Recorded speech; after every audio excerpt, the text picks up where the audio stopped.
La simple et complète définition du chrétien donnée par la Bible est la suivante. Un chrétien est habité par l'Esprit du Seigneur, Jésus-Christ. Pas habité pour quelques jours ou quelques temps ou quelques minutes, ou même pour quelques heures ou quelques mois, mais pour toujours. Ce que le Seigneur donne, il le donne pour l'éternité. S'il donne la joie, c'est une joie éternelle. S'il donne un royaume, c'est un royaume éternel.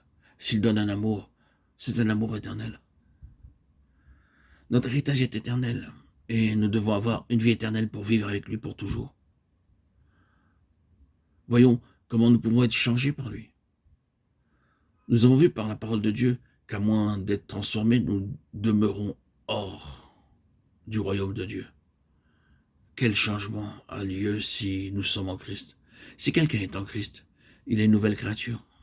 Les choses anciennes sont passées. Voici, toutes choses sont devenues nouvelles. Quelles sont ces choses? Ézéchiel 36, 26, 27, c'est la première chose qui arrive. Je vous donnerai un cœur nouveau. Le cœur est le siège des sentiments, de l'affection. Et si nous n'avons pas un nouveau cœur, nous ne pouvons pas aimer Dieu. Nous aimons le monde parce que notre vieux cœur aime les choses mondaines.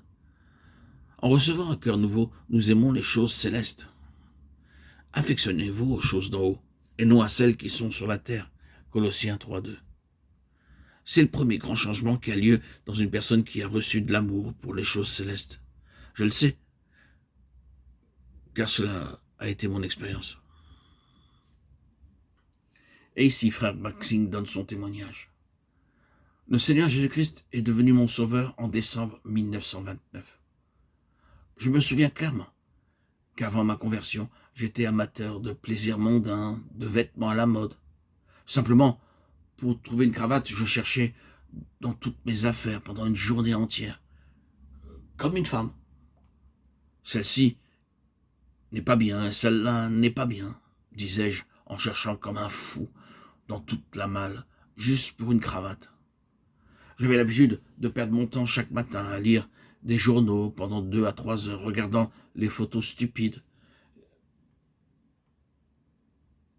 des nouvelles, des magazines, des histoires stupides, pensant et calculant pour réussir et gagner de l'argent. Mes pensées étaient tout le temps tournées vers les choses mondaines. Il y avait aussi d'autres plaisirs cachés coupables dans ma vie. Mais le Seigneur Jésus-Christ chassa tous ces désirs dès que je vins à lui. Personne ne m'avait dit d'y renoncer. Pas une seule personne, pas même un prédicateur. La vie du Seigneur Jésus, venant en moi, me donna de nouveaux désirs. Les Écritures disent « Je vous donnerai un cœur nouveau ». C'est la stricte vérité.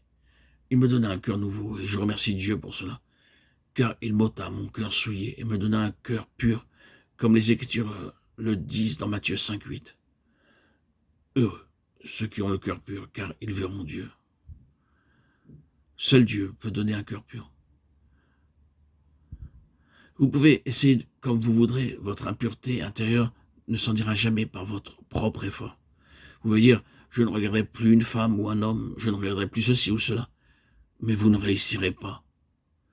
Vos pensées s'en vont et vagabondent tout le temps, mais par l'Écriture, nous savons qu'un cœur pur peut nous être donné. Il n'a fait aucune différence entre nous et eux, ayant purifié leur cœur par la foi. Acte 15, 9.